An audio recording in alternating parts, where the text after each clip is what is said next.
नमस्कार, मी उमेश कुमावत आणि न्यूज 18 लोकमतमध्ये आपलं स्वागत आहे. 2019च्या महासंग्राममध्ये अनेक दिग्गज नेत्यांना आम्ही आपल्यासमोर घेऊन येतो आणि आज आपल्यासमोर आहेत महाराष्ट्राचे विरोधी पक्षनेते राधाकृष्ण विखे पाटील. खरं म्हणजे त्यांची अडचण झाली आहे. त्यांचा मुलगा भारतीय जनता पक्षात गेल्यामुळे. पाटील साहेब, तुमचं न्यूज 18 लोकमतमध्ये स्वागत आहे.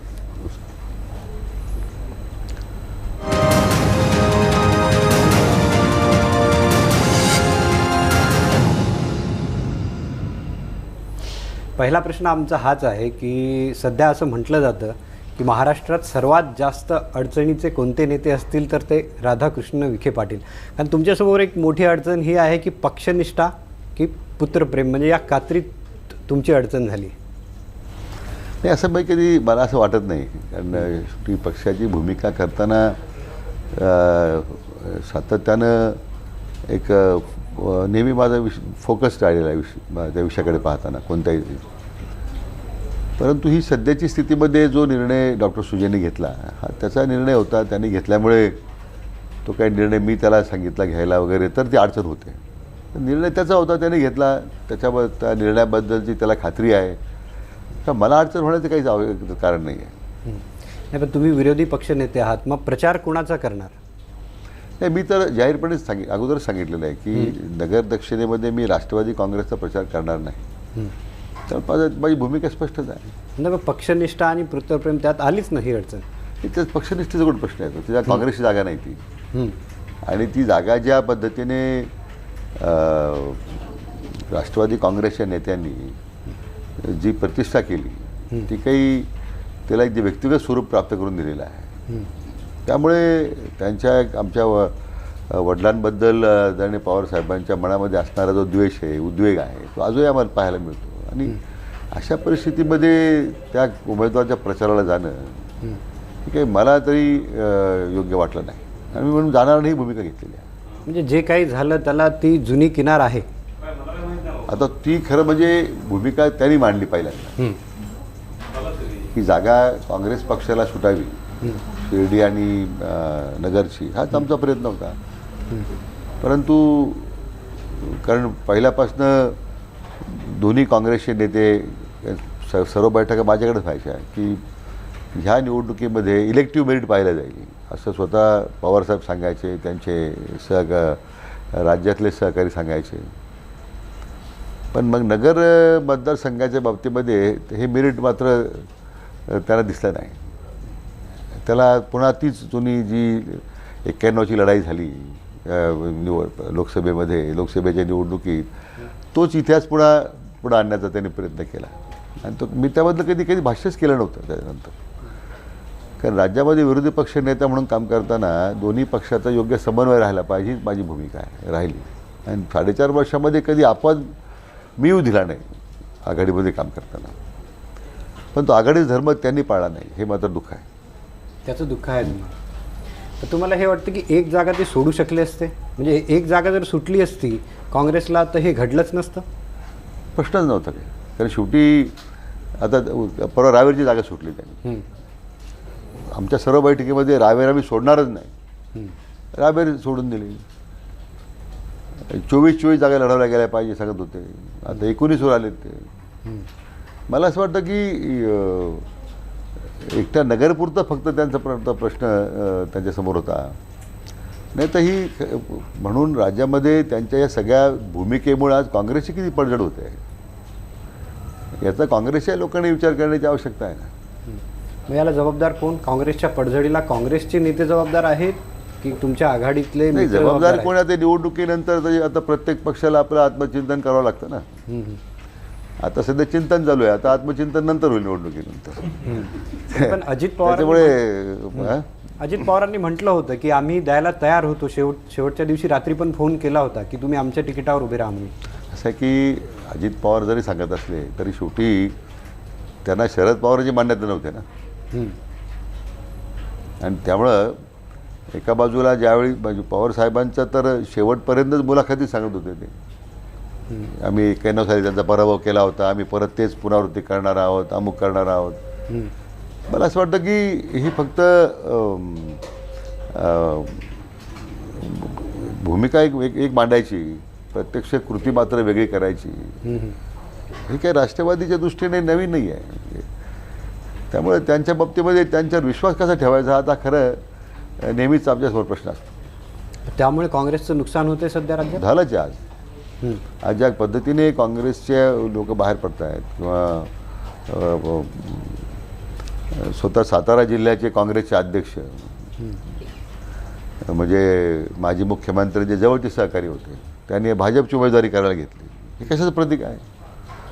किंवा मग अब्दुल सत्तार एक प्रभावी आमदार होते, मराठवाड्यातले नेते होते, त्यांनी काँग्रेसच्या विरोधात भूमिका घेतली. अशा अनेक उदाहरणं सांगता येतील आपल्याला राज्यामध्ये. आज आपली नामुष्की केवढी पक्षाची. सांगली जिल्ह्याचे काँग्रेस वसंतदादांच्या घरातली जागा नातवाला शेवटी स्वाभिमानी संघटनेच्या चिन्हावर उभं राहावं लागतं. हे आपल्या पक्षात अपयशच नाही. कशामुळे घडतं मला वाटतं याचा विचार झालाच पाहिजे. म्हणजे आघाडी करून फसले असं वाटतं तुम्हाला? म्हणजे आघाडी झाली आणि सगळं काम फसलं? नाही, आघाडी झाली पाहिजे असं सर्वांचंच मत होतं सुरुवातीपासून. पण आघाडी करताना जी प्रत्येक गोष्ट जी बारकाईने विचार करायला पाहिजे होता आम्ही सातत्याने त्याबद्दल बोलत होतो. परंतु मला असं वाटतं की ह्या सगळ्या प्रक्रियेमध्ये आम्ही घाई जरा जास्त केली आणि त्यातून ही सगळी फसगत झाली. त्यातून पक्षाचंच मोठं नुकसान झालेलं आहे. कारण आघाडी केल्या जाते किंवा युती असो की आघाडी ती केल्या जाते तुमच्या जागा वाढण्यासाठी, तुमचा पक्ष वाढण्यासाठी. इथे तर पक्षाची उलट पडझड झाली, त्याला काही फायदा तर झालाच नाही. ते म्हणून म्हटलं ना का तर याचं चिंतन होईल निवडणुकीनंतर. कारण आता शेवटी याचे परिणाम काय आहेत, कोणाची जबाबदारी होती, कोणामुळे घडलं हे. आता हे शेवटी नंतर ह्याच्यात काही चर्चेला नुकसान झालं आहे मात्र पक्षाचं हे निर्वादित आहे. नाही, प्रदेशाध्यक्ष आहेत अशोक चव्हाण, असं म्हटलं जातं राजकीय वर्तुळात की ते पवारांच्या बाजूने झुकले त्यामुळे काँग्रेसचं एवढं नुकसान झालं. ते मला असं वाटत नाही कोणाच्या बाजूने झुकल्यामुळे होतं. त्या प्राप्त परिस्थितीमध्ये निर्णय करावे लागतात आणि ते निर्णय करताना जी भूमिका घ्यावी लागते ती मात्र आम्ही घेतली नाही. एकतर त्याचा परिणाम आहे पक्षांतर्गत आमच्यामध्ये बऱ्याच कुरघोड्या चालू असतात. एकमेकाला खिंडीत पकडण्याचा प्रयत्न असतो. तुम्ही उघडपणे मान्य करताय? मी जाहीरपणे सांगतो आपल्यासमोर बोलतो मी. आता खिंडीतून खिंड लढवायचं काम शेवटी आमच्यासारख्या लोकांनाच करावं लागलं आहे 4.5 वर्ष. तर तुम्ही मग आता हायकमांडकडे असं सांगितलं नाही? म्हणजे तुम्ही तिथे जाता, तुम्ही गेला होतात दिल्लीला, त्यावेळेस हे सगळ्या गोष्टी त्यांच्यासमोर मांडल्या नाही तुम्ही? नाही, चर्चा झाली आपली, त्याची चर्चा झाली की काय काय घडतं महाराष्ट्रामध्ये. पण शक्यतो आम्ही अगोदर विचारविनिमय करून मग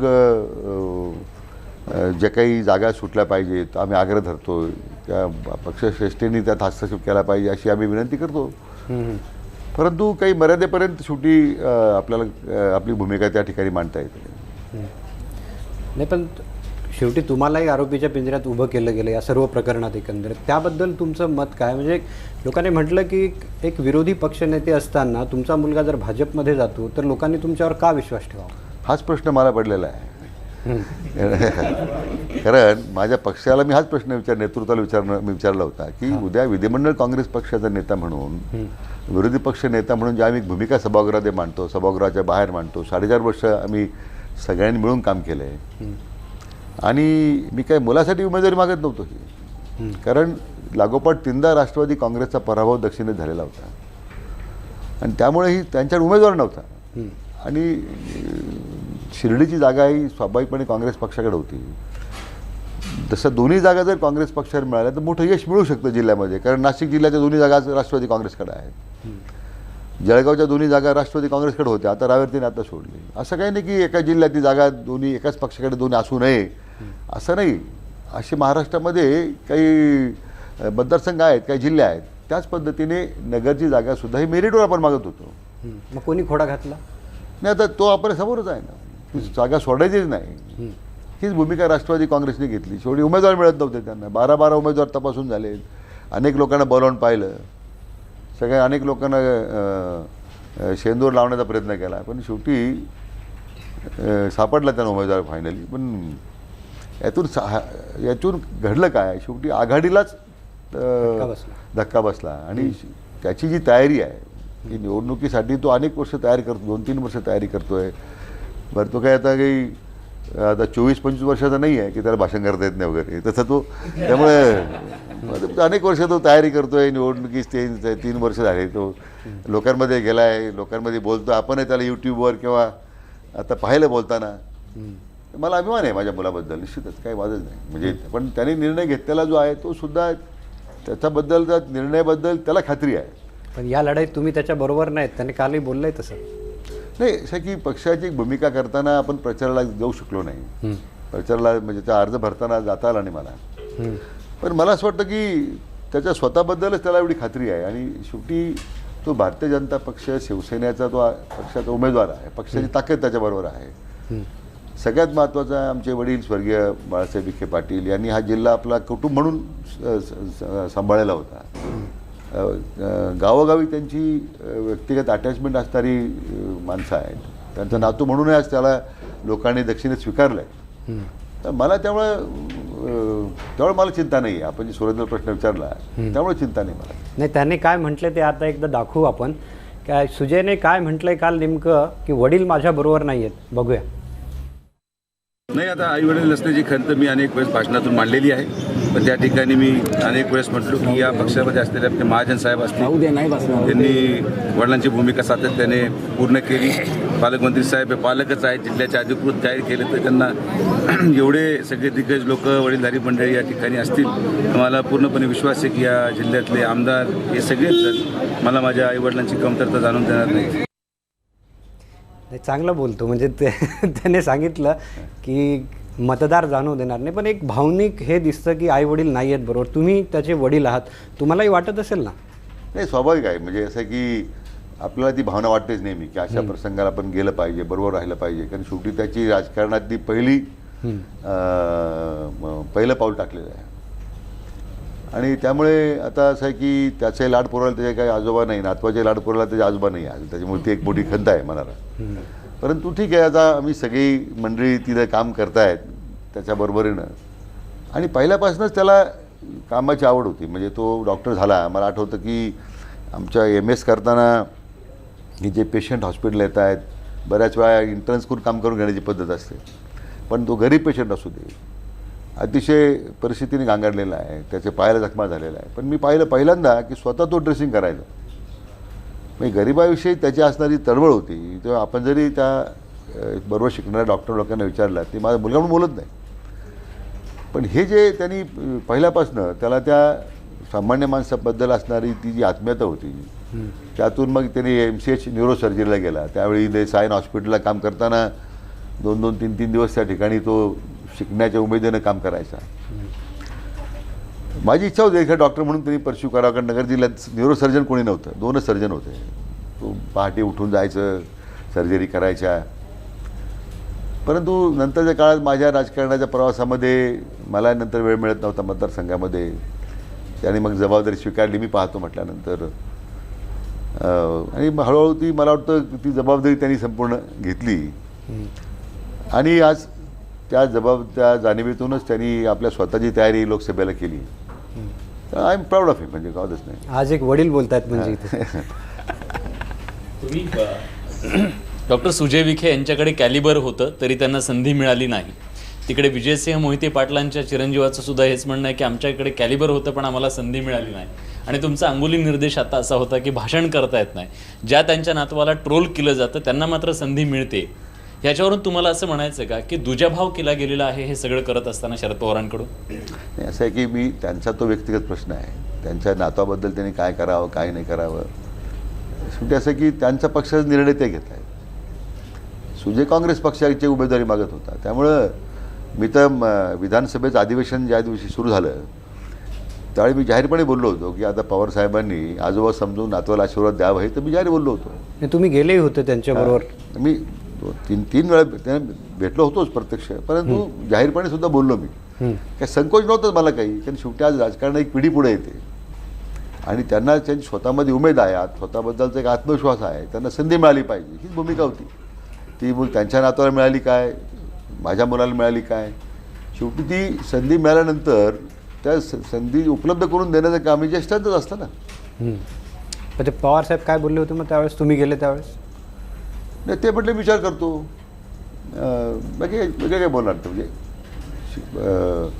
पण खाजगीमध्ये ज्यावेळी ती चर्चा करायची बऱ्याच वेळा त्यावेळी ती जी पुन्हा ती 91च्या निवडणुकीची कटुता त्यावेळी ते सुप्रीम कोर्टापर्यंत ते सगळं प्रकरण गेलं. आचारसंहिता जी आली देशामध्ये ती आमच्या निवडणुकीनंतर आली होती. परंतु तो मला वाटतं काळ आता विसरला गेला. त्यांनी खरं विसरायला पाहिजे होतं. मी त्यांना ती विनंती केली. आता वडील नाही आहेत. मी तर 4.5 वर्ष अतिशय समन्वयानं काम केलं सभागृहामध्ये दोन्ही पक्षाचं. तर ते म्हणजे मी समाधानी त्याबद्दल. म्हणजे विधानसभेच्या कामकाजाबद्दल माझी तक्रार नाही. म्हटलं मग ती तक्रार त्याबद्दल नाही तर आता मग ही आपण उमेदवारी काँग्रेस पक्षाला जागा सोडा अशी त्यांना विनंती केली. मग या प्रकरणामुळे विखे पाटील आणि पवार घराण्याचं हे राजकीय वैर वाढलं.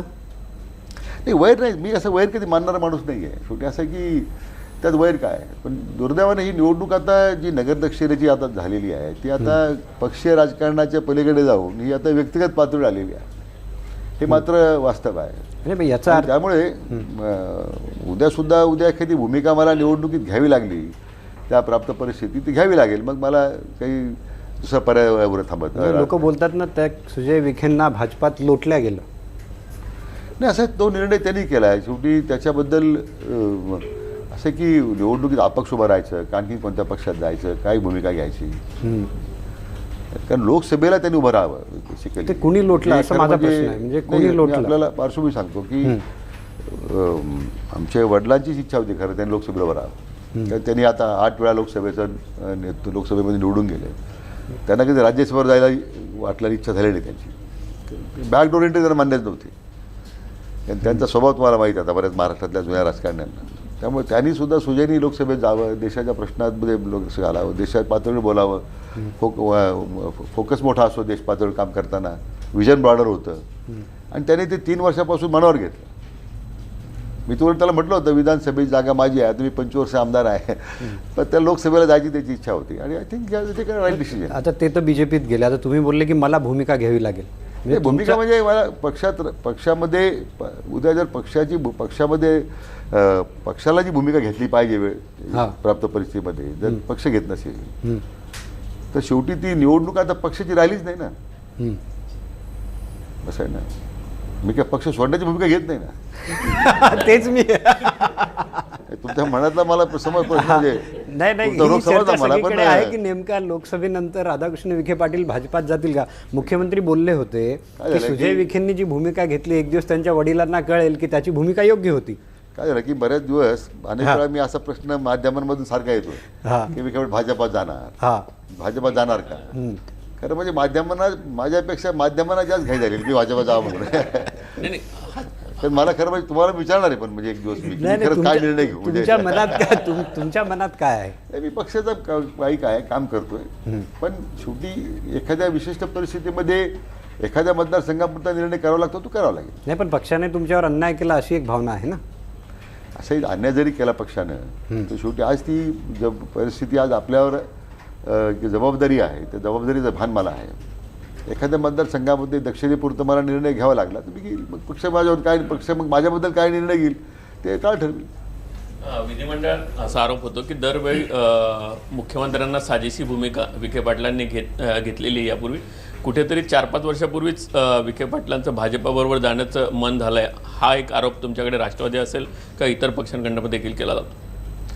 असं आहे की महाराष्ट्राच्या विधानसभेमध्ये गेली 4.5 वर्ष सभागृहामध्ये आणि बाहेर आपण मला काम करताना पाहिलेलं आहे. त्याचं मूल्यमापन आपणच केलं अनेक वेळा की प्रभावी भूमिका मांडली किंवा आम्ही जे बोललो सभागृहामध्ये. एक तर संख्याबळ कमी असताना सगळ्यांना बरोबर घेऊन जाण्याची एक भूमिका असते. आमच्या मित्रपक्षाच्या लोकांचे अजेंडे विशिष्ट परिस्थितीप्रमाणे बदलत राहतात. हे आपण सभागृहाने पाहिलं अनेक वेळा. फक्त काय झालं की प्रत्येकाने आपापल्या परीनं आपली जागा शोधण्याचं ठरवलेलं दिसतंय किंवा आपल्या परीनं आपण आपल्या सोयी पाहण्याचं ठरवलेलं आहे. फक्त विरोधी पक्ष नेत्याला विखे पाटलांना फक्त टार्गेट करायचं याच्यामध्ये हीच भूमिका आहे. आता याच्यात काय की आमचेसुद्धा स्वकीय आहेत किंवा आमचे मित्रपक्षाची मंडळी कोण कधी कोणाला भेटतं आणि कशाकरता भेटतात हे तर तुम्हाला कल्पना आहे त्याची. नाही भेटल्याचे परिणाम काय होणार आहे हे त्यांना माहीत आहे. पण तो मुद्दा आज महत्त्वाचा नाही आहे. पण सभागृहामध्ये काम करताना तर प्रभावीपणे आपण मांडलंच आहे. सरकारचं एकही मला असं वाटतं की जर तुम्ही जर टोटल सगळ्या सभागृहाच्या कामकाजाचा प्रोफाईल पाहिला आपण विषय मांडण्यापासून सभागृहात बोलण्यापर्यंत आणि बाहेरसुद्धा, तर मला असं वाटतं की I have done justice to the post आणि त्या पदाला न्याय द्यायचा प्रयत्न मी केलेला आणि पक्षालाही जी जबाबदारी पक्षाने माझ्यावर दिलेली आहे त्यालासुद्धा न्याय द्यायचा प्रयत्न मी केलेला आहे. एक पाटील साहेब, ब्रेकची वेळ झाली आहे. ब्रेकनंतर आपण विचारणार आहोत की ते ब्रेकनंतर न्यूजरूम चर्चेत पुन्हा एकदा सगळ्यांचं स्वागत आहे. विखे पाटील आपल्याबरोबर आहेत. तुमच्यावर एक आरोप होतो की विखे पाटील घराणं हे सत्तेशिवाय राहू शकत नाही, त्यामुळे तुम्ही ही मॅच फिक्सिंग केली. नाही, खरं म्हणजे या आरोपात काही तथ्य नाही आहे. कारण शेवटी आरोप करणारे जे आहेत त्यांचीसुद्धा पार्श्वभूमी तपासण्याची गरज आहे. परंतु असं कधी घडलं नाही की त्याच्याशिवाय काही सत्तेशिवाय आपण राहू शकत नाही. 96 साली पहिला निर्णय आम्ही ज्यावेळी केला त्यावेळी हाच परिणाम होता की त्यावेळी हीच लढाई झाली पवार विरुद्ध विखे, आणि तो जो पक्षातला जो कोंडमारा होता तो होता. त्यामुळे तो शेवटी परत आम्हाला निर्णय करावा लागला आणि निर्णय केला. तो काय असं बॅकडोर एंट्रीचा नव्हताच. राजीनामा देऊन निवडणूक जिंकूनच आपण परत आलो. आणि ज्यावेळी 99 साली काँग्रेसचे 2 भाग झाले, पण त्यावेळीसुद्धा मग परत आपण निर्णय घेतला आणि मी निर्णय घेतल्यानंतर 5 वर्ष आमदारच होतो. असं काही नाही की मला काँग्रेसमध्ये प्रवेश करून मी मंत्री झालो लगेच, असं काही नाही. 5-7 वर्ष आमदार म्हणूनच काम केलं. तर ती भूमिका एक विशिष्ट परिस्थितीत घ्यावी लागते, ती आपण घेतली. याचा अर्थ असा नाही की सत्तेसाठी आपण काही निर्णय करतो म्हणून. सुजयचा भाजपमध्ये जाण्याचा निर्णय कसा झाला? नाही, निर्णय शेवटी ज्यावेळी ह्या सगळ्या पार्श्वभूमी जी आपल्याला सांगितली आणि आपला पक्ष ज्यावेळी आपल्याबद्दल त्यांनी मला प्रश्न विचारला की तुम्ही विधिमंडळ काँग्रेस पक्षाचे नेते आहात, विरोधी पक्ष नेते आहात, आज तुम्हाला जर न्याय मिळत नाही आहे तर मी फरफट का करावी सुजयनी बोल. त्यानं उत्तर नाही माझ्याकडनं. त्यामुळे त्याने त्याचा निर्णय घेतला. पण त्याच्यामुळे तुमचं करिअर अडचणीत आलं ना? ठीक आहे, ते अडचणीत आहेतच. रोज आपल्याला समोर प्रश्न विचारले जातात, मुलगा भाजपमध्ये, तुम्ही काँग्रेसचा प्रचार करणार का? पण ज्या त्या परिस्थितीत त्याने निर्णय केलेला आहे तर तो निर्णय त्याचा होता. माझा निर्णय माझ्याबरोबर आहे. नाही, म्हणजे असं की विरोधी पक्षनेता मुख्यमंत्रीही होतो. असं की आज काँग्रेसच्या उमेदवारीसाठी आज मला एवढं झगडावं लागतं. त्यामुळं असं की पक्ष नेतृत्वावर शेवटी भरोसा असतो की त्यांना आज विश्वास वाटला पाहिजे आपल्याबद्दल. उद्या त्यांना वाटलं की नाही, त्यांच्या मुलाचा निर्णय तो योग त्यांच्या मुलाने घेतलेला होता आणि ठीक आहे, विखे पाटलांची भूमिका योग्य होती त्या परिस्थितीमध्ये, तर पक्ष नेतृत्व विचार करेल. असं काही मी काही नावमेद झालेला माणूस नाही आहे. नाही, तुम्हाला कधी हे वाटलं काय की नैतिक जबाबदारी म्हणून राजीनामा द्यावा? नाही, पक्ष शेवटी असं आहे की हा निर्णय झाल्याच्या नंतर मी स्वतः राहुल गांधींना पत्र लिहिलं आहे की प्राप्त परिस्थितीमध्ये यामध्ये डॉक्टर सुजय विखे पाटलांच्या बाबतीमध्ये मी काही त्याचा निर्णय मी थांबू शकलो नाही. त्यांनी भाजपात प्रवेश केलेला आहे आणि पक्षाची शिस्तीचा शिस्त आणि पक्षाची एकूण धोरणाचा विचार करता मी असं म्हणतो I willing to step down. त्यावेळेस त्यांनी मला निर्णय कळवा, आपला जो निर्णय आपण मला कळवा त्याप्रमाणे मी कारवाई करेल. पुढे काय झालं? तो निर्णय त्यांनी मला सांगितलं नाही अजून. म्हणजे पक्षाने तुमच्यावर विश्वास दाखवला? ज्या अर्थी मला त्यांनी सांगितलं नाही राजीनामा द्या म्हणून, याचा अर्थ असं समजा आपण आपलं काम करत राहावं. नाही, वरून स्टार प्रचारकही बनवला. नाही, ठीक आहे, म्हणून पक्षाचा विश्वास आहेच आपल्यावर, असं काही नाही आहे. नाही, म्हणजे तुम्ही काय समजता की तुमची नेमकी गोची केली की? नाही, मला विचारलं होतं त्यांनी. म्हणजे मी अतिशय प्रामाणिकपणे सांगतो की स्टार प्रचारकामध्ये मी प्रचाराला जायला तयार आहे का नाही, मी माझी संमती दिल्यानंतरच त्यांनी स्टार प्रचारकमध्ये माझं नाव घातलं. ते काही पक्षाने माझी गोची करण्यासाठी नाव घातलेलं नाही आहे. स्वतः मल्लिकार्जुन खरगे जे आहेत प्रभारी महाराष्ट्राचे, त्यांनी मला विचारलं सुद्धा. नाही, तुम्ही एक पुस्तकही प्रकाशित केलं की मोदींच्या 100 चुका, तर मग त्या चुका सुजयला नाही सांगितल्या? ते आता प्रसिद्ध झालं का? आता त्या पक्षाची भूमिका तो करतोय, त्या चुका आहे का बरोबर आहे, तर त्याचे खुला ते उत्तर त्याला द्यायचे आहेत ना. त्यामुळे आता शेवटी त्याने तो सगळा विचार केला असेल. मग तुम्ही प्रचार कसा करणार भाजपच्या विरोधात जर मुलगा भाजपमध्ये येतात? नाही, म्हणून मी म्हटलं त्याची भूमिका तो मांडणारच आहे. काँग्रेस पक्षाची भूमिका मला मांडावी लागणार आहे. विखे पाटील साहेब, प्रश्न असा आहे की तुम्ही स्टार प्रचारक आहात, पण तुमच्याच जिल्ह्यात तुम्ही कुठंच प्रचार करताना दिसणार नाही असं म्हणतात. विशेष म्हणजे तुमची शिर्डीची जागा यावरून खूप चर्चा सुरू होते. नेमकं कशामुळे आणि हा सगळा संघर्ष विखे थोरात याचा वादाचा आहे का? ह्या दोन नेत्यांच्या संघर्षामध्ये तुमचं एकमेकांचं राजकीय करिअर सुरू आहे का? नाही, मला वाटतं ते थोरात काय आहे की ते आता ऑल इंडिया काँग्रेस कमिटीचे वर्किंग कमिटी मेंबर आहेत. ते मोठे नेते आहेत. म्हणजे त्यांनी दुर्दैव एकच झालं की ते संगमनेर तालुक्याच्या बाहेर त्यांना काँग्रेस दिसत नाही. अडचण ती आहे. ऑल इंडिया काँग्रेस कमिटी संगमनेरपुरती सीमित राहिलेली त्यांची. जे काही ते स्टेटमेंट करतात मला असं वाटतं की जेवढा विश्वास दाखवायला मोठी जबाबदारीनं काही ते पुढाकार घेतील. कारण सभागृहामध्ये तुम्ही पाहिलं मागच्या 4.5 वर्षात सभागृहामध्ये एकदाही भाषण त्यांनी केलेलं नाही आणि सभागृहाच्या बाहेरही कधी केलेलं नाही. एवढी मोठी जबाबदारी होती सरकारवर धाऱ्यावर धरायची. ठीक आहे, विरोधी पक्ष कमी पडला दाखवून देण्याची त्यांच्या त्यांना संधी होती की मी किती प्रभावीपणे बोलतो सरकारबद्दल, सरकारच्या विरोधामध्ये, सरकारच्या भ्रष्टाचाराबद्दल. ती सुद्धा संधी त्यांनी गमावली. आणि दुसरं काय झालं की मध्यंतरी इम्रान खानचा ज्यावेळी शपथविधी झाला तर त्याच्याबद्दल ते ब्लॉक लिहित होते की पाकिस्तानमध्ये विशिष्ट परिस्थितीत इम्रान खाननी काय शपथ म्हणजे काय परिस्थिती आहे, ते खैबर पख्तून भागामध्ये काय परिस्थिती घडली. मला आश्चर्य वाटलं. म्हणजे ते मला वाटतं तो काँग्रेस वर्किंग कमिटीचा मेंबर झाल्याचा परिणाम होता काय. पण मला नंतर असं वाटायला लागलं की संगमनेर ते पाकिस्तानाची बस सेवा सुरू करावी, म्हणजे मैत्री सेवा सुरू करायची मागणी करू नये तरी सांगता येत. म्हणजे काही सांगता येत नाही ना. म्हणजे तुम्ही त्यांना मोठे नेते मानता? हां, म्हणजे तुम्ही त्यांना खूप मोठे नेते मानता? जसं काँग्रेस वर्किंग कमिटीचा आमच्या पक्षामध्ये मोठा नेता असतो तो. नाही, पण या सगळ्या गोष्टीमध्ये सुद्धा नगरमध्ये प्रचार नाही. शिर्डीला तुम्ही स्वतःची जबाबदारी घेतली नाही, ती थोरातांवर दिली. तिथे अंतर्गत प्रचंड कलह सुरू आहे. हे विरोधी पक्षनेत्यांना शोभनीय आहे का? दुसऱ्या बाजूला तुमच्याच गटाचे अब्दुल सत्तार हे एका बाजूला बंडखोरी करतायत, दुसरीकडे अनेक ठिकाणी अंतर्गत संघर्ष सुरू आहे. तुम्ही मगाशी बोलताना थेट म्हटलात की ही नामुष्की आहे काँग्रेसवर. ही नामुष्की नेमकी कुणामुळे आहे?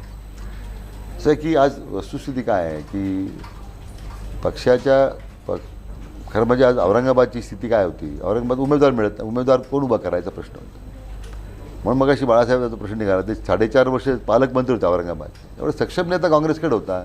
खरं म्हणजे पक्ष अडचणीत असताना त्यांनी स्वतः भूमिका घ्यायला पाहिजे. मी उभा राहतो औरंगाबादला हा ना. म्हणजे पक्ष अडचणीत असतानाच पक्ष नेतृत्वाची कसोटी लागते ना. आणि त्यामुळे मला असं वाटतं की ती लागली नाही. आणि मग आपण सामान्य लोकांचा बळी देत बसतो. त्यात दुर्दैवानं अब्दुल सत्तारांना अगोदर पक्षाने सांगितलं तुम्ही बरा, नंतर ती नाकारली. आता त्यांनी मग जाहीर भूमिका घेतली. आज सातारा जिल्हा काँग्रेसचे अध्यक्ष रणजित निंबाळकर, बाबांनीच त्यांना 1 महिन्यापूर्वी अध्यक्ष केलं होतं. त्यांनी पक्ष सोडून भाजपाचे उमेदवारी करण्यामध्ये धन्यता मांडली. हे काही राधाकृष्ण केपुरतं मर्यादित राहिलेलं नाही. आज काय महाराष्ट्राचं चित्र आहे आपण पाहतोय. मी मागच्या सांगलीचं उदाहरण त्यासाठीच दिलं तुम्हाला. काँग्रेस पक्षाला स्वाभिमानीला जागा द्यावी लागते. पक्षाचा उमेदवार आपला स्वतःचा द्यावा लागतो. ही काही एका विशिष्ट मतदारसंघ केवळ विरोधी पक्ष नेत्याचा मुलगा आहे म्हणून त्या मतदारसंघाला एक महत्त्व प्राप्त झालं निवडणुकीला. त्या विशिष्ट मतदारसंघ. राज्यात काय स्थिती आज? सर, सगळे ह्या सिनारिओमध्ये सुजय विखे आता भाजपचे उमेदवार आहेत. अशा कंडिशनमध्ये नगर जिल्ह्यातली जे काँग्रेसचे कार्यकर्ते आहेत तर ते नेमके कुणाचा प्रचार करतील काय वाटते तुम्हाला? आणि नगर उत्तर आणि दक्षिण याच्यामध्ये आता काँग्रेसच्या कार्यकर्त्यांचं काय कुठली भूमिका असणार आहे? कुठल्या पक्षाचा प्रचार करतील ते? नाही, आता काँग्रेसचे कार्यकर्ते काँग्रेसचाच प्रचार करतील उत्तरेमध्ये. दक्षिणेमध्ये बरेच बहुतांश काँग्रेसच्या कार्यकर्त्यांनी भाजपात प्रवेश केलेला आहे. आता जे काही राहिलेले कार्यकर्ते जे आता ते त्यासाठी मेळा आमचे बाळासाहेब घेत आहेत काँग्रेस सक्षम करण्यासाठी. असं आहे की केव्हा तरी त्यांनी जबाबदारी घेतली पाहिजे ना. सभागृहात घेत नव्हते तर निदान सभागृहाच्या बाहेर निदान पक्षाची जबाबदारी घ्यायचं, निदान किमान जबाबदारी घेण्याची भूमिका ते घेत आहेत. तर आनंद आहे मला, तर काही मुद्दा नाही. पण शेवटी पक्षाची पडझड झाली मात्र हे निश्चित आहे. एक काँग्रेसच्या कार्यकर्त्यांनी आता काँग्रेसच्याच विरोधात मेळावा घेतला तुमच्या तिथे. ते तुमचेच समर्थक आहेत ना सगळे? अशा लोकांमध्ये लोकांना लोकांच्यामध्ये चीड आहे. आज हे जे सगळं घडतं आहे त्याचा जो काही राजकीय फायदा उठवण्याचा काही मंडळी प्रयत्न करत आहेत त्याच्या विरोधात. कारण शेवटी कोणत्याही राजकारणामध्ये ही प्रक्रिया असते. ही काही कोणी सांगून करत नाही आहे. अनेक वर्षाच्या संघर्षातून कार्यकर्ते उभे राहिले असतात, तयार झाले असतात. एक पिढी खर्ची पडते, 2 पिढ्या खर्ची पडतात राजकारणामध्ये. या सगळ्या प्रक्रियेमध्ये काम करताना तालुक्याची बांधणी आपण करतो, तालुक्यातून जिल्ह्याची बांधणी करतो आपण. तालुक्याच्या लेवलवर, तालुक्याच्या स्तरावर एक मोठा संघर्ष असतो कार्यकर्त्यांना. मग तो ग्रामपंचायतीतून सुरू होतो, सोसायटीत सुरू असतो, तालुक्यातल्या सहकारी संस्थांमध्ये सुरू असतो. ते हे जे सगळे पडसाद ह्या सगळ्या पार्श्वभूमीवर आता आपल्याला दिसणारच आहेत उद्या होताना. तुम्ही पण जेवढं शक्यतो आपण तो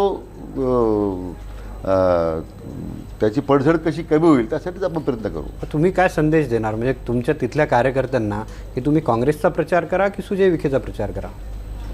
कार्यकर्ते त्याचे निर्णय घेतलेले आहेत ना. मी आवाहन करून थकलो आता. त्यामुळे मी आता आवाहन करायला सोडून दिलं लोकांना. म्हणजे तुमचे तिथे कार्यकर्ते ऐकत नाहीत असं मला पवार साहेबांनी सांगितलं. हां, मी ज्यावेळी राष्ट्रवादी काँग्रेसची सुजयला उमेदवारी तुम्ही काँग्रेस पक्षाला सोडा, तर पवार साहेब म्हटले माझे कार्यकर्ते ऐकत नाही माझं, असं मला म्हटले. आता हे कार्यकर्ते खरंच माझं ऐकत नाही. म्हणून तुमचे कार्यकर्ते तुमचं माझं ऐकत नाही, जी अडचण झालेली आहे. आज एकंदरीत तुम्ही पक्षाविरोधात म्हणजे एक हे स्टँड घेता, त्याचप्रमाणे तुमच्याच पक्षाच्या जे नेते आहेत त्यांच्या विरोधात बोलता आणि एकंदरीत काँग्रेसची जी आतली खतखत आहे ती सर्वसामान्य पुढे मांडता. तर एकंदरीत यामुळे तुमच्यावर पक्षश्रेष्ठी काही कारवाई करा असं तुम्हाला वाटत नाही? असं की पक्षविरोधी कारवाया आपण कधी केल्याच नाही ना. आणि ह्या पार्श्वभूमीवर जर आज पक्षाची जी अवस्था झालेली आहे त्यातून जी पडझड होते, एक सिनियर काँग्रेस लीडर म्हणून ते स्वाभाविकपणे ते पाहत असताना त्याच्यावर काही मी जर बोललो तर मला वाटत नाही की मी चूक करतोय म्हणून. याच्यातून पक्ष नेतृत्वानेच बोध घ्यायचा असतो की भविष्यात ह्या चुका होणार नाही, याची दुरुस्ती करण्याची गरज आहे. शेवटी मी बोलत नाही, आमच्या पक्षातले अनेक मंडळी बोलतातच आहेत ना. पण तुम्ही सिनियर लीडर आहात, विरोधी पक्षनेते आहात. ज्या गोष्टी निवडणूक निकाल लागल्यानंतर बोलायचे असतात, ज्याचे चिंतन करायचे असतं, ते आधीच तुम्ही म्हणायला लागलं की आत्ताच चिंतन करण्याची आवश्यकता. एकूण बॅकफूटवर गेली काँग्रेस महाराष्ट्रात. एका बाजूला राहुल गांधी झंझावात निर्माण करण्याचा प्रयत्न करत असताना तुम्ही कुरघोडीबद्दल बोलताय, पक्षाची पडझडबद्दल बोलताय, आघाडीत काही चुका झाल्याचं बोलताय. एकूणच बॅकफूटवर आणि आता पराभव मान्य करण्याच्या मनस्थितीत आला आहेत का? नाही, पराभव मान्य प्रश्न नाही. म्हणजे मी आता फक्त चिंतन करतो आहे. आत्मचिंतन निवडणुकीनंतर आम्ही करणार आहोत. म्हणजे मी आत्मचिंतन नाही करत आता. मुद्दा असा आहे की जी वस्तुस्थिती, काय सारखं माध्यमांनी सारखे प्रश्न उपस्थित केलेले आहेत, की मी उपस्थित केलेले नाही आहे. आपल्याकडूनच प्रश्न उपस्थित होत असताना त्याचं कुठंतरी त्याबद्दल बोललं पाहिजे. प्रगल्भ लोकशाहीमध्ये ह्या विषयाबद्दलची भूमिका मांडणं ही काय पक्षविरोधी होऊ शकत नाही. आता असं आहे की आमचे काही नेते परवा बोललेच ना त्याबद्दल. मागच्या विधानसभेच्या निवडणुकीच्या मतदाना अगोदर तत्कालीन मुख्यमंत्र्यांनी जी मुलाखत दिली, सगळ्या माजी मुख्यमंत्र्यांच्या विरोधामध्ये जे काही बोलले ते त्यावेळी भ्रष्टाचार अमुक तमुक सगळं ते बोललेच होते त्यावेळी. आजही ते बोलतातच आहे. मी पक्षविरोधी तुम्ही बोलतायत असं म्हणत नाही. मी म्हणतोय की ज्या एनर्जीनं निवडणुकाला सामोरं जायला पाहिजे काँग्रेसनं, त्याच्यासाठी तुमच्यासारख्या सिनियर लिडर्सनी एनर्जी दिली पाहिजे.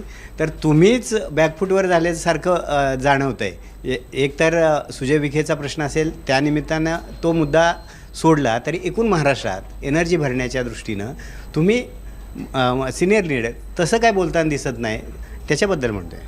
नाही, असं आहे की पक्षाची भूमिका करताना जी पक्षाच्या उमेदवारांना कार्यकर्त्यांना ऊर्जा मिळाली पाहिजे ती तर मी देतोच आहे. परंतु जी वास्तव जे आज पक्षामध्ये घडलं आहे, सुजयच्यामुळे काय झालं आहे की सगळे प्रश्नांकित झालेले विषय माझ्याभोवती, आणि त्यामुळे केव्हा तरी त्याबद्दल बोललं पाहिजे होतं. आपलं एक माध्यम आहे की लोकांसमोर भूमिका जावी, हे त्याचं मी म्हणून बोलतो आहे. यासाठी काँग्रेस पक्षावर त्याचा काय परिणाम होणार आहे की पक्षाचे कार्यकर्ते नामच होणार आहे असं काय कृपया मानण्याचं कारण नाही. आपण नाही, तुम्ही आता थोड्या वेळापूर्वी म्हणाले की कोण कधी आणि कुठे मुख्यमंत्र्यांना भेटतं आणि भेटलं नाही तर काय काय अडचणींना सामोरं जावं लागतं. तुम्ही नावं कोणाचं सांगितलं नाही? ते काय मला वाटतं की आता आचारसंहिता थोडी आपण पाळली पाहिजे. तर ही ज्यावेळी निवडणुका होतील ना, फारच लोक अंगावर आल्यानंतर आपण ते जाहीरपणे बोलू ना. म्हणजे कोण कोणाला भेटतं, कसं भेटतं, काय भेटतं, कोणाचे काय प्रकरणं आहेत, कोण कोणत्या योजनेमध्ये भागीदारी करतं, हे सगळं बोलू आपण, पण आज ही बोलण्याची वेळ नाही आहे, ती निवडणुकीनंतर बोलू आपण. विखे पाटील साहेब, तुमच्या तोंडी आता चिंतन, आत्मचिंतन हे शब्द म्हणजे ते भाजपचे वाटेवर आहात की काय असं वाटायला लागतं अचानक? म्हणजे काँग्रेस चिंतन बैठक होतेच ना.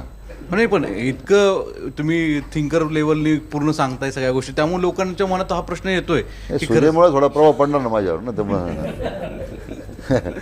तर तरी मला चिंतन करायला लावलं ना एक प्रकारे. सर, शिर्डीमध्ये विखे समर्थकांचा एक मेळावा होतो आणि तिथे ते भूमिका घेतात की आम्ही काँग्रेसला मदत करणार नाही. नगरमधले तुमचे कार्यकर्ते भूमिका घेतात की आम्ही भाजपला मदत करणार. एकतर म्हणजे तुमच्या कार्यकर्त्यांवर तुमची पकड नाही याचा एक असा अर्थ होतो, किंवा दुसरा की तुमचाही एक पाय भाजपमध्ये असल्यामुळे तुम्ही तुमच्या कार्यकर्त्यांना रोखत नाही. मी मगही सांगितलं, कार्यकर्ते ऐकण्याच्या मनस्थितीत नाही आहे. माझा प्रयत्न चालला आहे त्यांचे मन वळवण्याचा.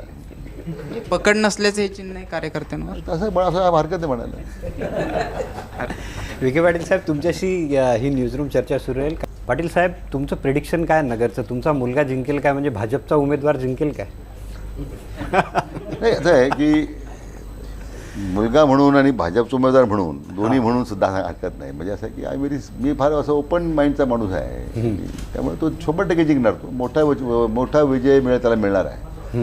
कारण ही लढाई ही विचाराच्यावर आधारित होती.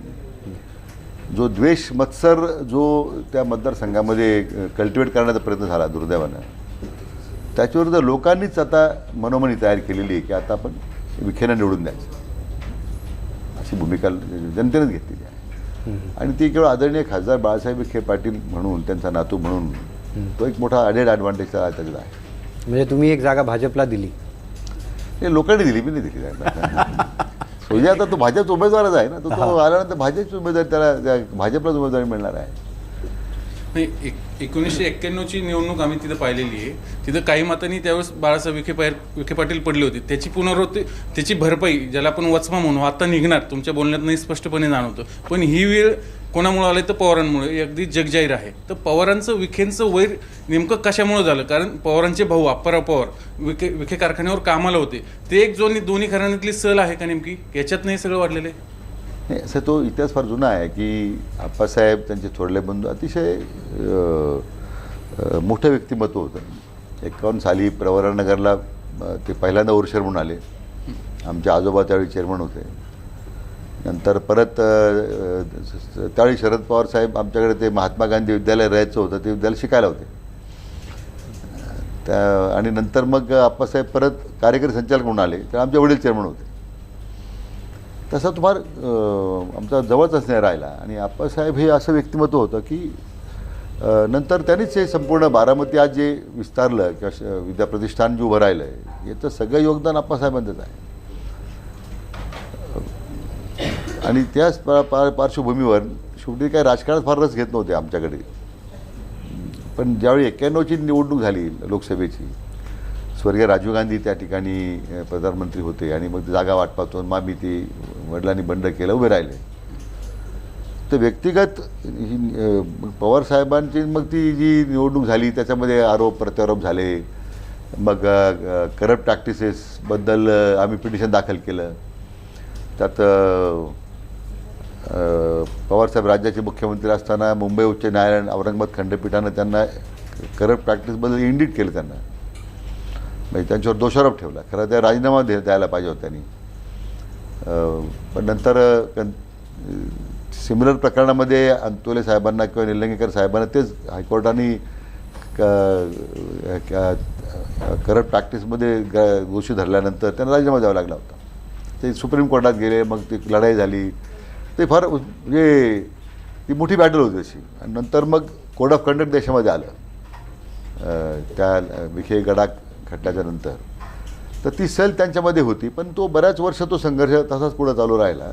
पण नंतर टप्प्यामध्ये मी थोडासा त्याच्यामध्ये समन्वय करण्याचा प्रयत्न केला की आता हे कुठंतरी मिटलं पाहिजे.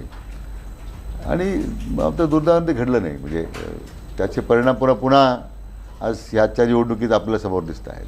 तुम्ही आत्ता सांगितलं की माझ्याकडे सगळ्यांची फायली तयार आहे, सगळं तयार आहे. तुम्ही म्हणता की मी इलेक्शन नंतर सगळं दारुगोळा बाहेर काढेल. पण आता ती सगळी गरज ॲक्च्युली सुजायला आहे. मग आत्ताच का नाही सगळे नावं जाहीर करून टाकत? नाही, असं दारुगोळा वगैरे नाही असं काही आपल्याकडे. पण नाही, म्हणजे एवढंच मला आमच्या लोकमित्रांना सांगायचं की फार जे काही पक्षनिष्ठेबद्दल लोक बोलतात किंवा राष्ट्रवादी काँग्रेसचे नेते म्हणून जी काही भूमिका त्यांना करायची, मला वाटतं काही मर्यादित काही निवडणुकीच्या प्रचाराच्या मर्यादा त्यांनी ठेवल्यात तर त्यांना त्याचा उपयोग होईल. विखे पाटील साहेब, त्याचा काही विशिष्ट मर्यादा ओलांडल्यानंतर मग त्याचा मग आपल्याला विचार करतो. हा गर्भित इशारा आहे. विखे पाटील साहेब, बारामतीचे म्हणजे काटेवाडीचे आणि प्रवरानगरचे हे जुने स्नेहाचे संबंध आहेत. मग नेमकी ही जी संघर्षाची किनार आहे, राजकारणात असं म्हटलं जातं की दीर्घकाळ कोणी शत्रू नसतं. मग पवार आणि विखे घराणं गेले अनेक वर्ष महाराष्ट्रात खूप ताकदीनं काय एकमेकासोबत भांडतात किंवा संघर्ष करतात? हे त्याचं उत्तर मी दिलंच ना. न्यायालयाच्या लढाईपासून हे सुरू झालं. त्यात पवारसाहेबांना 6 वर्षाकरता मुंबई उच्च न्यायालयानं डिस्क्वालिफाय केलं होतं. म्हणजे त्याचं मतदारातून नावं काढलं होतं त्यावेळी. आता नव्या पिढीला काही संघर्ष माहीत नाही त्याचा. तर तो फारच मोठा संघर्ष होता तो. आता काळाच्या ओघात मला वाटतं सगळं मिटलं होतं. आता आम्ही सुद्धा एक दिलानं काम करत होतो. आज महाराष्ट्र विधानसभेमध्ये आज दोन्ही सभागृह चालवताना किंवा खालचं सभागृह चालवताना अगदी योग्य समन्वय, मी असेल, अजित पवार असतील किंवा वळसे पाटील असतील, जयंतराव आहेत, आम्ही तर सगळे समन्वयानेच काम करत होतो. त्याचा किनारा मी कुठे येऊच दिला नाही आमच्या या सगळ्या. कारण हे केव्हा तरी हे प्रकरण संपलेलं आहे. आता याची पुन्हा आता चर्चा नको. आता आपण एक दिलानं आघाडी म्हणून राज्यामध्ये काम केलं पाहिजे, हीच भूमिका माझी होती पहिल्यापासून. मला सुद्धा त्यांचं सहकार्य मिळालं ना सभागृहामध्ये. त्यांनी सहकार्य केलं असं नाही आहे, त्यांचं सुद्धा सहकार्य मला मिळालं. तर या प्रकरणामुळे नाही, या प्रकरणामुळे त्या जुन्या जखमीवरची खपली बाहेर पडली पुन्हा. ती माझा प्रश्नच नव्हता. ही पवार साहेबांनीच उपस्थित केला प्रश्न. खरं म्हणजे 91च्या मध्ये काय घडलं, आम्ही विखेंचा पराभव केला होता, त्याची पुनरावृत्ती करू. आता जर तोपर्यंत सुजयचा निर्णय झालेला नव्हता भाजपात जाण्याचा. हा निर्णय झाल्याच्या अगोदरचीच आपण चर्चा करतो ही त्यांची. आता एवढा जर त्यांच्यामध्ये मनात जर राग असेल तर मग मी विचार केला की आता शेवटी तोच प्रश्न मी पक्ष नेतृत्वापुढे उपस्थित केला होता की याच्यातून मार्ग काय काढायचा. नगरमध्ये विखे पाटलांचे कार्यकर्ते त्यांचं ऐकत नाहीत. अशाच पद्धतीनं मग जिथे काँग्रेसचा उमेदवार आहे तिथं राष्ट्रवादीचे कार्यकर्ते आमचं ऐकत नाहीत असं जर त्यांनी म्हणायला सुरुवात केली आणि प्रत्येक ठिकाणी जर अशा पद्धतीचं वातावरण झालं तर आघाडीचा धर्म पाळायचा कोणी? आघाडीचा धर्म फक्त एका विशिष्ट लोकांनीच आम्हीच पाळायचा असं नाही आहे. आघाडीचा धर्म पाळण्याची जबाबदारी दोन्ही बाजून असते. पण नगरचा निर्णय जो ज्या प्राप्त परिस्थितीत झाला त्याबद्दलची स्थिती परिस्थिती वेगळी आहे. अन्य जिल्ह्यामध्ये असं होईल असं मला वाटत नाही. सुजय, तसं पाहायला गेलं तर काँग्रेसच्याच संस्कारात एक नेतृत्व म्हणून ते पुढे आले. तुम्ही कन्फर्म म्हणजे एकूण तुम्हाला अंदाज आला होता किंवा कळालं होतं ते भाजपमध्ये प्रवेश करताय, पण ज्या दिवशी प्रत्यक्ष तुम्ही लाईव्ह बघितलं त्यांचा भाजप प्रवेश झाला, त्यांच्या हातात भाजपचा झेंडा होता. एकीकडे तुम्ही मोदींवरती टीका केली पण दुसरीकडे त्यांनी नरेंद्र मोदी की जय हो असं म्हटलं. विचित्र वाटलं थोडंसं तुम्हाला? असं की त्यात विचित्र वाटण्याचा काही प्रश्न नव्हता. शेवटी असं की त्या पक्षाची भूमिका त्यांनी घेतल्यानंतर त्यांनी तो निर्णय केला, त्याच्या भूमिकेला साजेसं त्यांनी काम केलेलं आहे. पण थोड्या आपल्याला वाटतं की ही भूमिका त्याची जी होती ती अचानक माझ्यासमोर नव्या पद्धतीने उभी राहिली. मला त्याचं आश्चर्य वाटलं. आश्चर्य वाटलं नाही, पण भाजपची विचारधारा वेगळी, काँग्रेसची विचारधारा वेगळी. सुजय विखे काँग्रेसच्या विचारधारेत उभं राहिलेलं नेतृत्व आहे. तुम्ही म्हणताय अनेक वर्ष ते काम पण करतायत सामाजिक पातळीवर. अशा वेळेला भाजपची विचारधारा घेऊन विखे पाटलांच्या घरातली पुढची पिढी चाललेली आहे. कसं बघता याच्याकडे? नाही, अति संक्रमणाचा काळ आहे हा.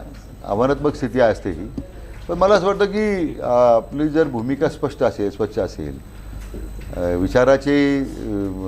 वैचारिक भूमिका घेऊन आपण ज्यावेळी राजकारणात पुढे जातो आहे तर आपोआप ह्या परिस्थितीतून सुद्धा आपण बाहेर येऊ. मला वाटत नाही की त्यात काय अडचणी. विखे पाटील साहेब, ज्या वेळेस आत्ता आपण बोलत होतात की सुजयचा प्रवेश झाला त्यावेळेस मुख्यमंत्र्यांनी सांगितले की सुजयला आता मी पालकत्व घेतलेलं आहे. तुम्हाला वाटतं की मुख्यमंत्री तेवढे सक्षम राहतील? कारण की तुम्ही मुख्यमंत्र्यांबरोबर सभागृहात कामकाज की पाहिलेलं आहे. मुख्यमंत्री निभावतील त्यांचा शब्द? असं त्यांनी जबाबदारी घेतली असं जाहीरपणे मी तुमच्या माध्यमातून पाहिलं ते की मी पालकत्व घेतलेलं आहे. आता छोटी ती भूमिका त्यांना करायची आहे. तो आता काळच ठरवेल काय करतात, नाही करत, काय करतात. सुजयने तर पाऊल टाकलेलं आहे. आता त्याचं पालकत्व जबाबदारी त्याची आहे, तुमची सर्वांचीच आहे. त्यामुळे तुम्ही सगळ्यांनी सुद्धा एक भूमिका घेऊन त्याला मदत करा अशी तुम्हाला विनंती सर्वांना आहे. विखे घराण्यावर नेहमी एक असा आरोप होतो की नेहमी सत्तेच्या बाजूने राहतं, मग आत्ताही बोललो सत्तांतर मी. त्याच्यावर बोललो मी आता. मग आता पुढचं सरकार बीजेपीचं येणार म्हणून सुजय भाजपात गेला असा अंदाज तुमचा? नाही, मी तर त्याचं सगळं स्पष्टीकरण दिलं आहे. आता काय ज्या स्थितीमध्ये हा निर्णय त्याला केलेला आहे, त्यांनी जो केला आहे त्याच्यामध्ये मला असं वाटतं की दुसरा त्याला पर्याय नव्हता असं, आणि तो थांबायची तयारी त्याची नव्हती. विखे सर, तुमच्या इतक्या दशकांचा सगळ्या राजकारणाचा अनुभव आहे. आता सुजय विखे देखील निवडणुकीच्या रिंगणात उतरलेले आहेत. भले ते भाजपमध्ये, तुम्ही काँग्रेसमध्ये असाल, जेव्हा त्यांनी भाजपात प्रवेश केला, त्यांना उमेदवारी मिळाली, एक राजकीय गुरु देखील तुम्ही त्यांचे असणार आहात. तुम्ही त्यांना राजकीय सल्ला काय दिलात सुजय विखेंनी यशस्वी होण्यासाठी? असं की माझ्या मुलाबद्दल एक त्यांनी मुलगा म्हणून नाही, परंतु त्यांनी गेले 3-4 वर्ष जे राजकारणामध्ये 5-6 वर्ष काम करतो, परंतु दक्षिणेमध्ये काम करताना त्यांनी हीच भूमिका घेतली की राजकारणामध्ये उद्या मला अपक्ष उभं राहावं जरी लागलं तरी माझी तयारी आहे, आणि त्या तयारीने त्यांनी कामाला सुरुवात केली होती. कारण आजच्या निवडणुकीत कसं आहे की शेवटपर्यंत उमेदवार कोणी ठरत नाही आहे, आणि उमेदवार आणि 18 लाख मतदारांपर्यंत तुम्हाला पोचायचं आहे, मतदारसंघातल्या 800-900 गावांपर्यंत मला जायचं आहे. तर ही तयारी करण्यासाठी त्याला 3 वर्ष त्यांनी सुरू केली, आणि त्यांनी मला सांगितलं होतं की मी 3 वर्षापासून तयारी करतो आहे. कारण आता निवडणुकीचे जो जुने दिवस संपले, याचा झेंडा घेतला म्हणजे लोक मतदान करतील, की यांचा फोटो लावला म्हणजे लोक मतदान करतील. लोकांपर्यंत लोकांचे ॲस्पिरेशन जेवढे वाढलेले आहे, विशेष करून तरुण वर्गाशी जाऊन बोललं पाहिजे. आज तो सोशल मीडियावर आहे, त्याला तो तंत्रज्ञानाला जोडलेला आहे सगळ्या जगाशी. त्याला त्याच्या स्वतःबद्दलची, आपल्या गावाबद्दलची, परिसराबद्दलची त्याला अपेक्षा आहे, त्याला काही झालं पाहिजे म्हणून. आणि म्हणून त्यामुळे तो सातत्याने लोकांमध्ये जात होता. आणि मी त्याला हे सांगायचो की लोकांशी जोडलं पाहिजे, आपण लोकांशी जोडलं गेलं पाहिजे, मातीशी जोडलं गेलं पाहिजे. पक्ष राजकारण चालू राहतं, उद्या पक्षाची भूमिका चुकीच्या असतात, बरोबर होतात, माहीत नाही, पण लोकांच्या बरोबर आपण जर राहिलो, मातीशी आपण जोडलं गेलो, तर आपल्याला कधीच आपल्याला चिंता करण्याचं कारण नसतं. गेल्या मुख्य कुटुंबियांची भूमिका हीच आहे, आमच्या वडिलांपासून आजोबांपासून आपण लोकांशी जोडले गेलो. हा जो लोकांचा कनेक्ट जो आहे ना आपला, तो माझ्या दृष्टीने पक्ष राजकारणापेक्षा महत्त्वाचा आहे. आज शेवटचा प्रश्न. 4 वर्ष शिवसेना भाजपचे नेते प्रचंड भांडले, पण आता त्यांनी गळ्यात गळे घालून प्रचार करायला सुरुवात केली. तुम्ही काँग्रेस राष्ट्रवादींनी एकत्र अनेक यात्रा काढल्या, संघर्ष यात्रा काढल्या, पण आता काँग्रेसचे जे नेते लोकांच्या समोर येत आहेत किंवा आमच्या न्यूजरूममध्ये येत आहेत, प्रत्येक काँग्रेसचे ज्येष्ठ नेते आपल्याच नेत्यांना आणि पक्षांना व्यवस्थित शालजोडीतले देत आहेत. असं नेमकं काय झालं आहे काँग्रेसला? काही दिवसांपूर्वी तुम्ही विधानसभेच्या आधी अधिवेशनात साधारण 1-2-3 तरी चित्रपटांची नावं सांगून ही कशी वाईट जोडी आहे सांगायचं. गेल्या काही काळात काही चित्रपट बघितलेला दिसत नाही. नाही, असं आहे की आता हे चित्रपटाच्या पलीकडे गेलं सगळं काम आहे. आता आमच्या ह्या सध्याच्या परिस्थितीत आता नवीन चित्रपट निर्माण होणं शक्यता नाकारतात नाही. मला असं वाटतं की आपण म्हणता ती गोष्ट बरोबर आहे, पण आमच्या काही मंडळींनी सुद्धा काही याबद्दल भूमिका जी त्यावेळी घ्यायला पाहिजे किंवा पथ्य पाळायला पाहिजे, तर ते आपण पाळत नाही. शेवटी आज मला ज्यावेळी लोकमतच्या न्यूजरूममध्ये बोलावलं IBNमध्ये, मला वाटत होतं की आपण काही निश्चितपणे काही मर्यादा ठेवूनच बोललं पाहिजे. 4 भिंती, पक्षाच्या काही गोष्टी 4 भिंतीत राहायला पाहिजे. पण मला वाटतं की पण बऱ्याच गैरसमज लोकांचा असतो, जनतेचा असतो. शेवटी तो गैरसमज दूर करणं हे आपल्या माध्यमातून होऊ शकतं. हा रीच आपल्या माध्यमातूनच आहे, म्हणून मी आज जरा थोडं मोकळेपणाने बोलण्याची संधी घेतली. नगर शेवटचा प्रश्न, विखे घराणं पहिल्यांदा दक्षिणेत येतं आहे, तर नगर शहर गुंडगिरीने त्रासलेलं आहे, गुंडगिरीच्या राजकारणानं. तर सुजय निवडून आल्यानंतर विखे घराणं किमान तेवढं तरी करणार का, नगर शहराची गुंडगिरीतून मुक्ती करणार का?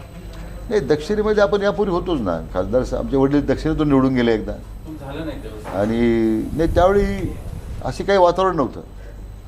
आता नगर दक्षिणेकरता बरंच कॉन्ट्रीब्युशन आपलं आहे, नाकारत नाही आपण. पण आपण जो मुद्दा सामाजिक स्वास्थ्य जे आहे, सामाजिक स्थैर्य जे आहे, की राजकीय जी गुंडगिरी आहे, ही मात्र नगर शहराच्या विकासाला नेहमी अडथळा ठरलेली आहे, कारणीभूत ठरलेली आहे.